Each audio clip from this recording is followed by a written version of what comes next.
Last week's teardown was a BMW N54 twin turbo engine, and I got a lot of responses saying, oh, that is really complicated. Oh my God, there's so many parts on it. I've owned my N54 powered 535 wagon for about 3 years now, and I guess since I'm so familiar with it, it didn't really seem that bad.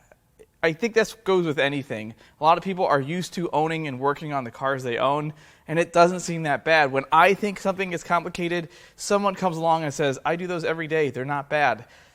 So it just comes down to experience, and it's been my experience that the Gen 3 and Gen 4 LS platform engines are about the most simple. Now, I didn't say they're the best. They're good. I like them, along with a lot of other engines, but this is a very simple teardown. I got this engine in today.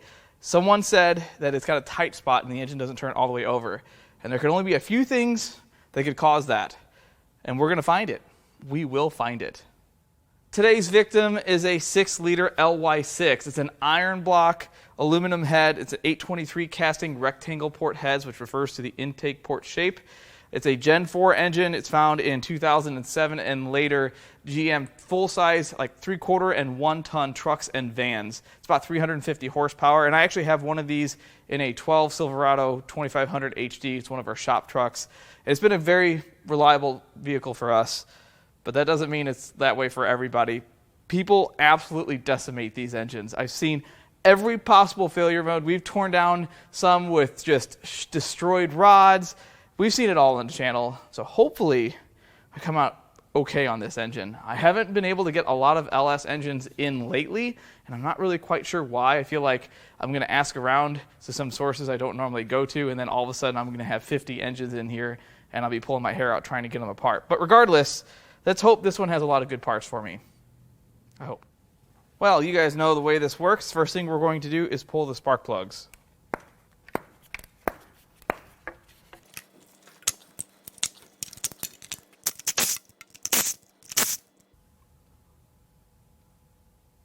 Uh-oh.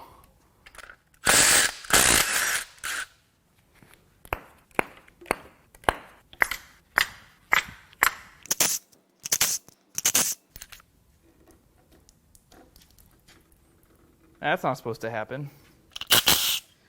Well, right off the bat, we can tell that there are two different spark plug types. Also, I'd like to mention that when I pulled a spark plug out of the passenger side bank, water came out. So we're going to find some rust, most likely. But what's most appealing or alarming here is this plug right here. It's been mechanically regapped. It appears that we're going to find some malice in the combustion palace tonight. Now we're going to pull some ancillary parts off, like the exhaust manifold, all of the accessories that are left, the water pump, the power steering pump and bracket, get the coils out of the way, kind of prep this for what we're about to do. That one only had 2 bolts holding it in.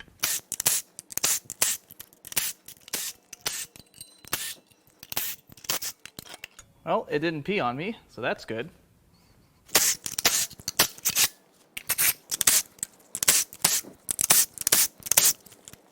Next, we're going to remove the dipstick. The dipstick.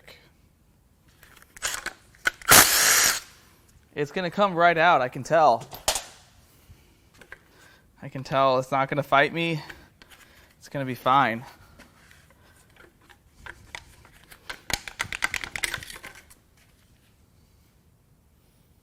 Getting good at this.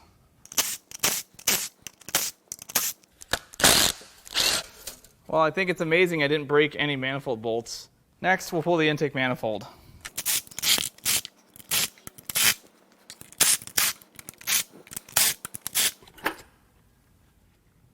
Well, I can definitely tell there's been some water and moisture sitting around this thing.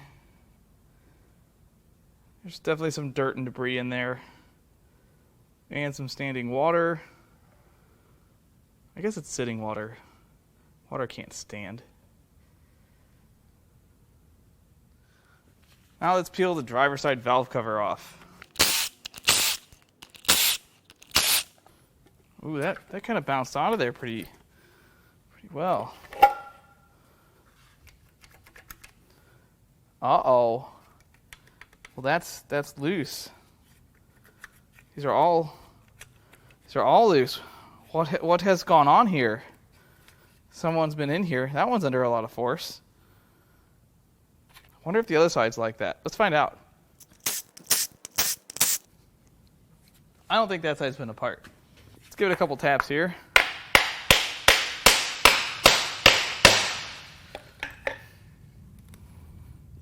Well, it's pretty dingy in there.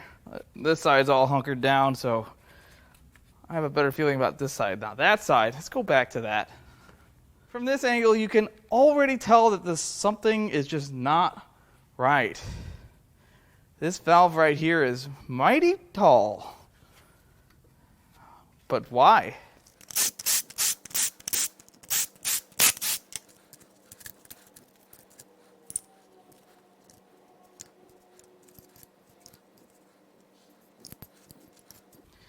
Well, this is pretty dirty in here. This thing definitely wasn't taken care of. They're normally not this dark. It's pretty dark. This is most concerning. All of these valves are at the same height, and this one isn't. And there's only really one way that happens. And I bet we'll find out as soon as we get the head off.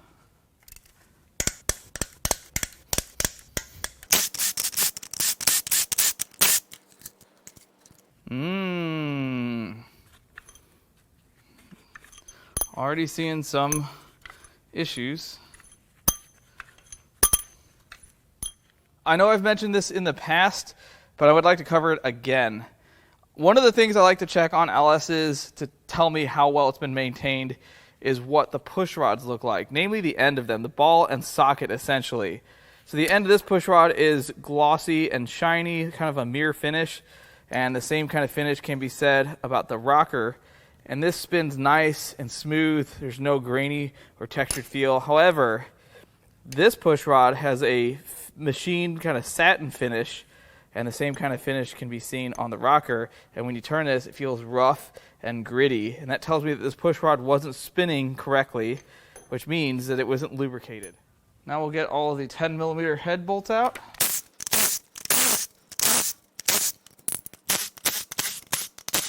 All right, these have definitely been out.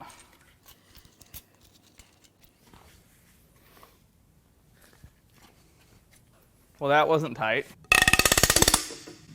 And that was very tight. That is not normal.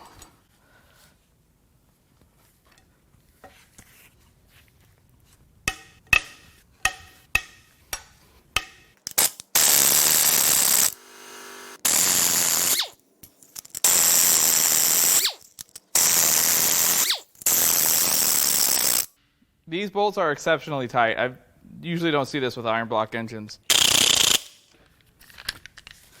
I'm going to get the breaker bar back out. That is really tight. I'm kind of worried it's going to break.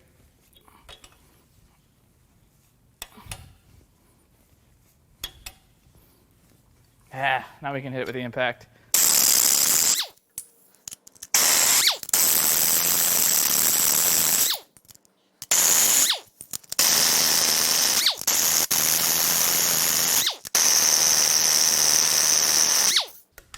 I think that's the first time in a long time I've had LS head bolts fight me that much.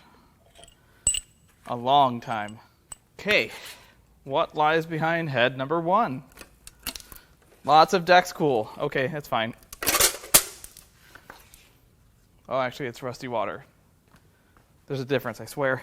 Yeah, this thing's been sitting out in the elements for quite some time. Well, let's check for... see what the rods are like. Everything's connected. It's always a good sign. Now let's get some of this water out of here. I'm not going to use the air nozzle. I did that once to know what it was like, and it was a bad idea. Oh, maybe it was just a tight spot because it had water in it. That might be a thing. We still haven't tried to turn it over, and I won't until I get the other head off. So as you can see, it has quite a bit of rust. It's not terrible. It's not like it's been sitting for years, but definitely not something that you can just run. No. All right, well, that head bolt's loose. They're all loose. Well, this isn't going to be as fun. Oh, wait, they're not all loose. I got to check them all.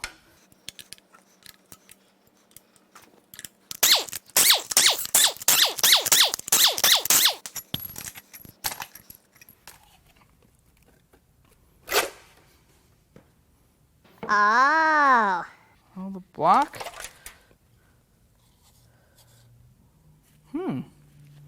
Well, that's confusing.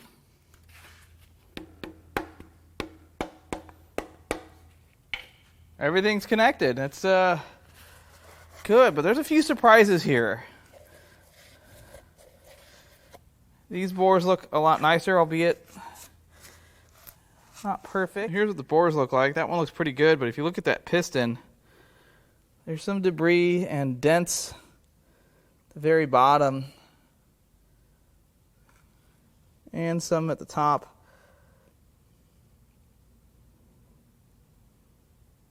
Very peculiar. So this is the head off of the side that hasn't really been messed with. And I bet that head's going to be cracked right there between the intake and exhaust valve seat. That's usually where they crack. And I think this engine's been hot. Now here's where it gets interesting. Right there. Now look at the amount of damage in this head. Obviously, this head came off of a different engine than what we just took it off of. It dropped a valve seat, probably because it overheated, and if it were this bad, the piston would have been annihilated. I mean, absolutely annihilated. So someone swapped this head on, which would make sense. None of the bolts were tight. They must have wanted the other head. That really doesn't make sense to me. But obviously, this head came off an engine that was overheated as well. That's the only reason these things drop seats. You get them hot, and then the seats fall out, and then chaos ensues. At this point, because the head wasn't from this engine, I don't believe this bottom end will have any catastrophic failures. Now, that doesn't mean it's good. We're still going to take it apart, but I'm going to do my normal inspection process, which means, especially on these iron 6.0s, we're going to pull the crank pulley, we're going to pull the front timing cover, we're going to pull the cam. Nobody reuses those cams, so those usually go in the bin. And we're going to check all of the cam bearings. I see a lot of issues with iron block 6 liters, specifically Gen 4s, with bad cam bearings. Not just worn, but really bad cam bearings. So we're going to check those. We're going to pull every rod cap and inspect the rod bearings, and we'll pull a couple of the mains, make sure those aren't damaged either. And if everything looks good, we'll kind of loosely put it back together and sell it as a builder. If it's all trash, we'll pull the whole thing apart and sell it as a bare block. We have options here. Someone was kind enough to remove the bolt out of the crank, so that's nice. And the pulley is just loosely installed, but I still need my puller. These are still press fit, and even though it's only on by maybe half of an inch, still need the puller. We are going to use the GM factory supplied tool though. I know I've talked about this in past videos, but it just so happens, and you can't tell me it's not by design, that the longest tool in my puller kit, which is this one, as you can see it's seen better days, is the exact same length as the push rods from this engine, which means they're completely interchangeable. So we're going to use a push rod to remove the rest of this balancer.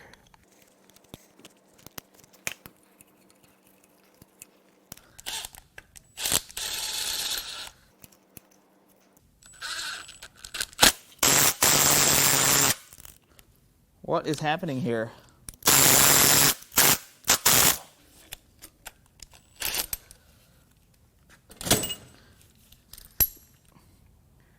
That was not a good idea, apparently. Oh, that was really not a good idea. It's now part of my puller. You know, I've done this so many times and I've never had that happen. Oh, you know what it was? I used the bad push rod. That's what it was. Okay, take two.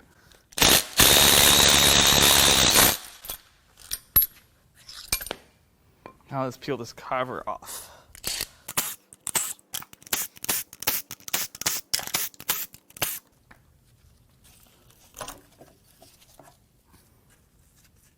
Well, it's got a new oil pan gasket on it, which makes not a lot of sense. Pickup's still bolted on. I don't think this part was messed with too much, except for obviously they put a new gasket in it. Now I'm going to take the opportunity and turn this engine over.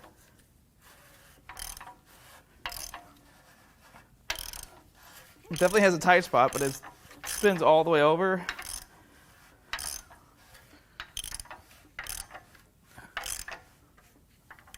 And it looks like every cylinder gets to top dead center, so I don't think I've got any bent rods. Get these lifters out. Well, all the lifters on this side look pretty good. All those lifters came out really nice.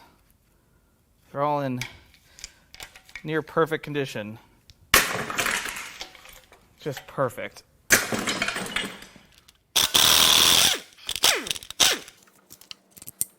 Should be able to get the chain off of this. I think.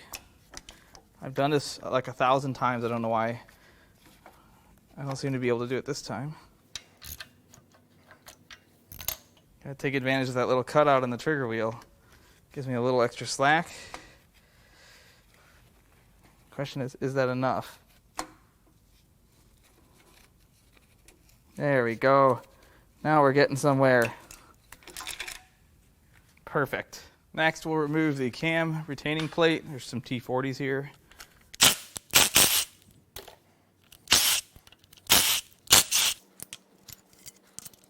And now we should be able to get the cam out.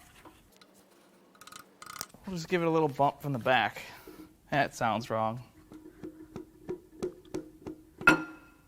Oh.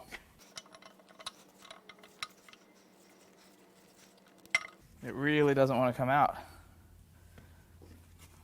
Probably stuck in one of the cam bearings. Oof, hate being that rough on them. As you can see, the rear cam bearing has some pretty significant wear. This is pretty normal for a higher mileage engine. This is definitely not perfect. I can see some of the other bearings in there. They're not any better or worse. They all have about this kind of wear. Oh, come on, focus camera. There we go. There's the front cam bearing. Very similar. They all look about like this. This is not terrible by any stretch. I've seen much worse. The cam looks pretty good for one of these. It's still not really worth anything. It's a VVT cam from a truck engine. There's just no real value here. Now it's time we turn this engine over and make a mess. But before we do that, we should probably see if it's drained. I don't want to find out it's not when this engine's upside down. Oh, I think it's drained. It's drained, right? Oh. That's water. Some kind of oil. It's like someone put what they put in a new cars in here. Well, it's making not a terrible mess, but it's a mess. Now let's get this pan off.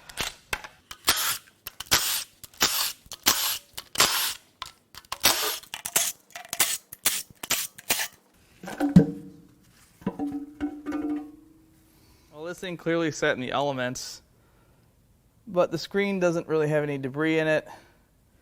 Just a little bit of mixed oil and water and some sludge. On par with the way the cylinder heads looked. And there's more of that in the pan.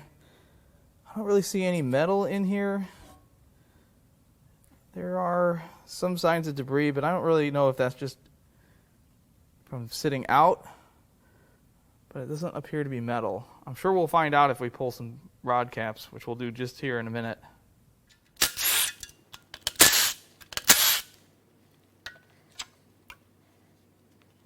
And not really any debris in there. Now we'll pull the windage tray.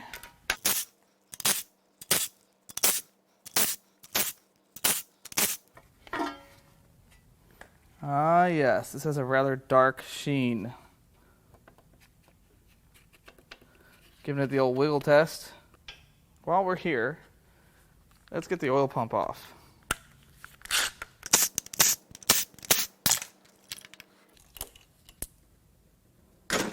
Don't worry, I'm not saving that one, it's too short. Now let's check out this oil pump.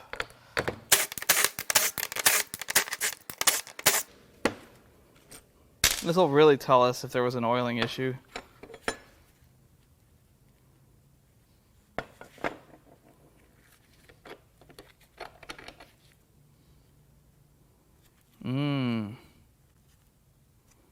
Yeah, it's not so great.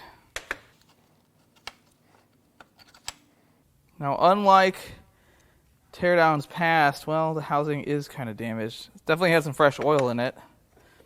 Probably too little, too late. But the housing has some damage here. It's not awful, but what is peculiar about this one is the first, where the gears mesh, there is damage. Let me get this sprayed off and I'll show you. This is probably the worst LS oil pump we've had on the channel. You can see that the coating is completely worn off and the metal is very rough. It feels terrible. You can easily see that there's damage, and that is where these two gears meet. So that probably affected oil pressure, which means that now I have to check every single bearing, not just a couple. Of course, we're going to start with the front. Always start at the front.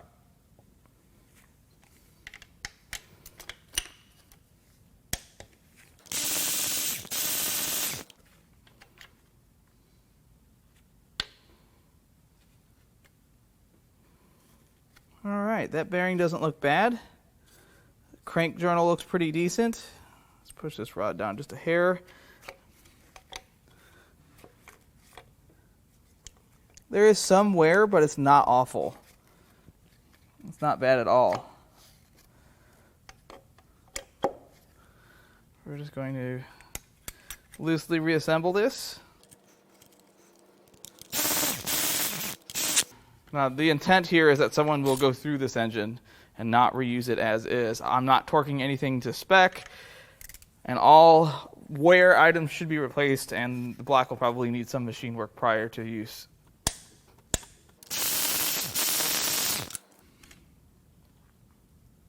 Very much the same thing here. There's a little bit of wear, but it's not bad, and I don't see any damage to the crank at all. Let's push that down. Yeah, same thing on that top bearing.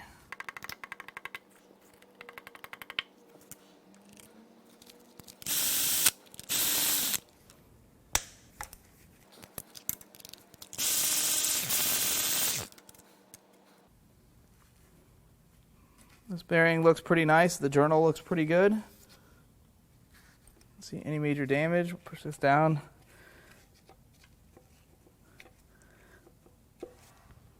Yeah, that one is as well. I've gone ahead and skipped to the rear two cylinders just because these are the most likely to have an issue. And if I'll check the two cylinders I skipped off camera, and if there is an issue, I will show you.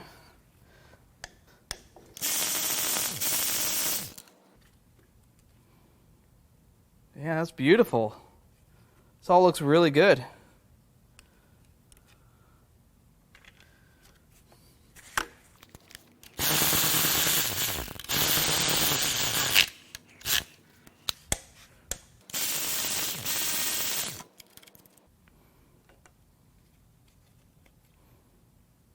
Oh yeah, everything's great.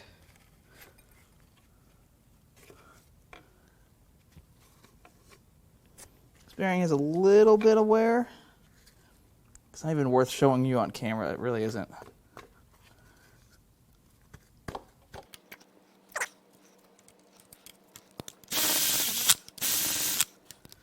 Well, I checked all the rod bearings and they looked really good. Now, I don't suspect I'll find any issues with the main bearings. Usually the rods are the first to go, but Because of the condition of the oil pump, I don't really feel like risking it. I don't want to sell something that's going to need more work than advertised. So we're going to blast all the main caps off. We're going to look at all of the lower main bearings, and if there's no damage, we'll loosely put this back together, and I will have a sellable, buildable short block. Doesn't really happen that often anymore. Well, there's only one step left.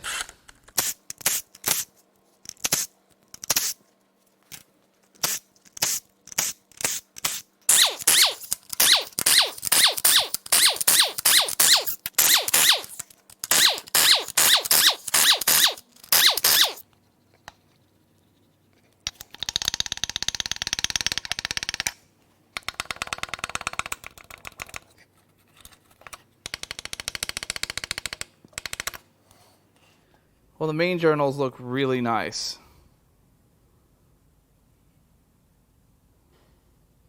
I did kind of expect this at this point, but until I actually see it, I wouldn't know. So there is a little bit of wear on that main bearing there. Oh, let go. And there is a groove in that one. There's the thrust bearing. Little bit of damage there. It's not bad.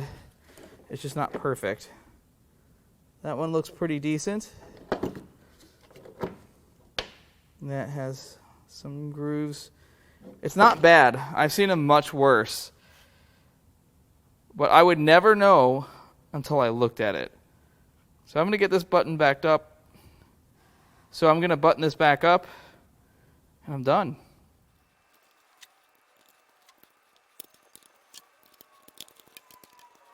Now I'm not going to go ham and buzz these back in with the air impact. I'm just going to kind of lightly thread these in. There we go.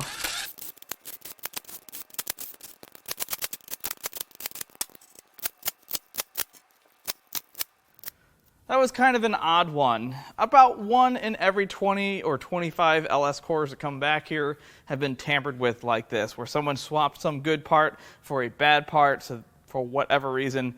This really didn't make a whole lot of sense. This came out of a vehicle that wouldn't run. I don't really understand, but I still got some good parts out of it.